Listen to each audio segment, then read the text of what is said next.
Magandang araw mga mare, tuloy kayo sa aming munting bahay.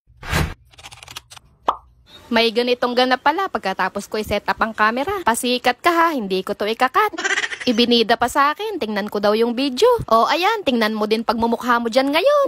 Tinanghali na naman nga pala ako ng gising ngayon mga mare. Literal na tanghali, tingnan nyo naman yung oras, 11:30 na pala ng tanghali.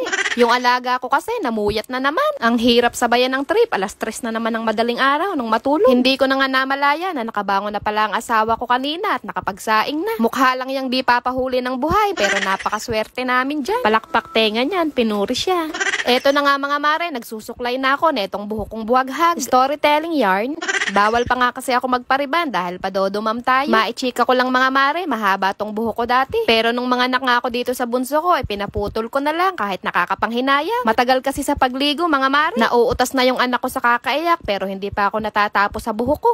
Kaya goodbye long hair na lang muna, hahaba din naman ulit to. At pasensya na talaga mga mare kung wala nang kakwenta-kwenta ang mga ichinichika ko. Paulit-ulit na lang kasi ang video ko at palagi na lang dito umiikot sa bahay. Kaya mema na lang ako dito. Mema ichika na lang sa inyo.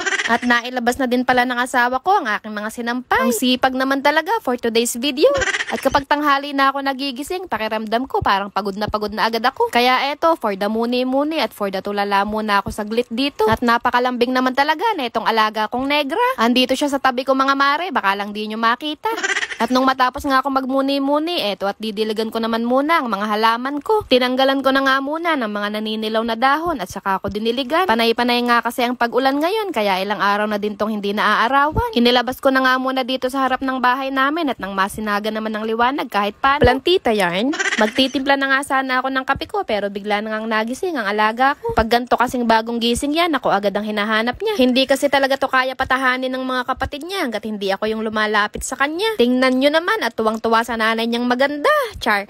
Bumibili kasi ng ulam namin yung tatay niya nung mga oras na yan. Kaya pinaupo ko na muna dito at nang makapagkape naman ako. At wag nyo napansinin etong thermos ko na hindi aesthetic. Kakaiba pa kasi ang taste ko noon.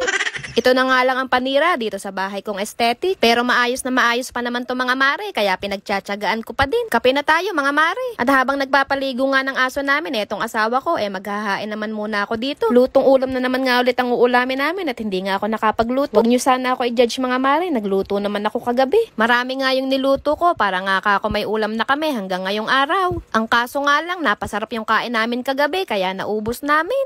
Tara, kain na tayo mga mare. Nang makatapos nga kami kumain, gumayak na rin kami at may pupuntahan nga kaming mag-anak. Pero hindi nga nakikisama ang panahon, biglang buhos ang ulan. Kahapon pa to panira, hindi marunong makisama.